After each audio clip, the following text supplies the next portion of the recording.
இப்னு இயால் ரஹ்மத்துல்லாஹி அவர்கள் அவருடைய மாணவர் ஒருவர் ஒரு நோய்வாய்ப்பட்டு படுத்த படுக்கையில் இருக்கிறாங்க, சக்கராத்தில் இருக்கிறாங்க.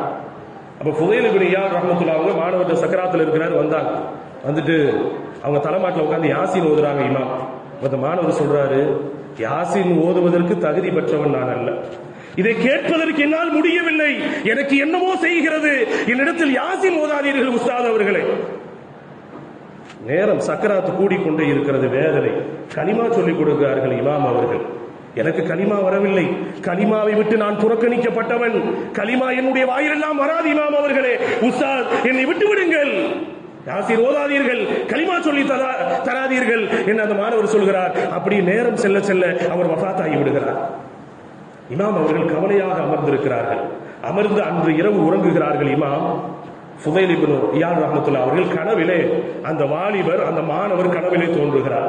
என்னப்பா, என்கிட்ட ஓதுற மாணவர்கள்லயே ரொம்ப ஞானம் பெற்ற ரொம்ப தேர்ச்சி பெற்ற மாணவராச்சே, உன்னுடைய ஞானம் எல்லாம் எப்படி போனது? ஒரு கலிமா சொல்லி கூட உனக்கு மௌத்தாகக்கூடிய பாக்கியம் இல்லையே, உன்னுடைய வாயில் கலிமா வராமல் போய்விட்டது, என்ன காரணம் என்று கேட்கின்ற பொழுது அந்த மாணவர் சொன்னாரா, என்கிட்ட தேவையில்லாத 3 பழக்கங்கள் இருந்தது உஸ்தாத் அவர்களே, உங்களுக்கு தெரியாது.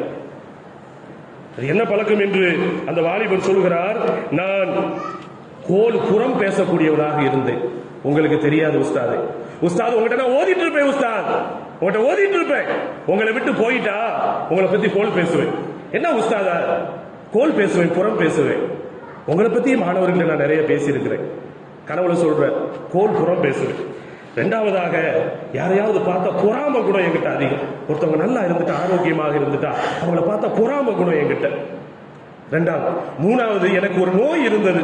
மருத்துவர்களின் ஆலோசனைப்படி வருடத்திற்கு ஒரு முறை மது அருந்தினால் இந்த நோய் சரியாகிவிடும் என்று மருத்துவர்கள் கூறினார்கள். நான் வருடத்திற்கு ஒரு முறை மது அருந்தினேன், குடிக்க தொடங்கினேன். ஆனால் குடிக்க அடிமையாகி போய்விட்டேன்.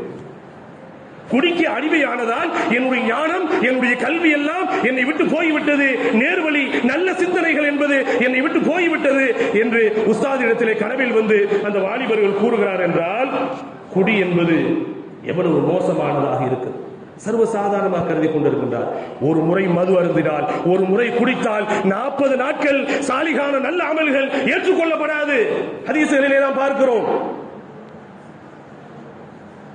அது மட்டுமல்ல, யார் குடிக்கின்றாரோ குடிக்கின்றவரிடத்தில் ஈமான் இருப்பதில்லை. ஆம், யார் குடிக்கின்றாரோ மது அருந்துகிறாரோ அவரை விட்டு ஈமான் தள்ளி போய்விடுகிறது. எப்பொழுது அவரிடத்தில் போதை தெளிகின்றதோ அப்பொழுதுதான் அந்த ஈமான் அவருக்குள் வரும். ஒருத்தர் அந்த நிலையிலேயே மது அருந்திவிட்டார், போதையில் இருக்கிறார், ஈமான் தள்ளி நிற்கிறது, மேலே போய் தள்ளி நிற்கிறது ஈமான். அதே நிலையில் அவர் வஃபாத்தாகிவிட்டால் நஊது பில்லாஹ், எவ்வளவு பெரிய மோசமான விளைவது.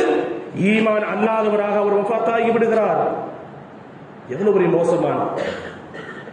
ஹஸரத் முஹம்மது ஸல்லல்லாஹு அலைஹி வஸல்லம் ஒரு ஹதீஸ்ல சொன்னாங்க, லா யஸ்னி ஸானி ஹீன யஸ்னி வஹுவ முஃமின் வலா யஷ்ரபுல் ஹம்ர ஹீன யஷ்ரபு வஹுவ முஃமின் வலா யஸ்ரிகு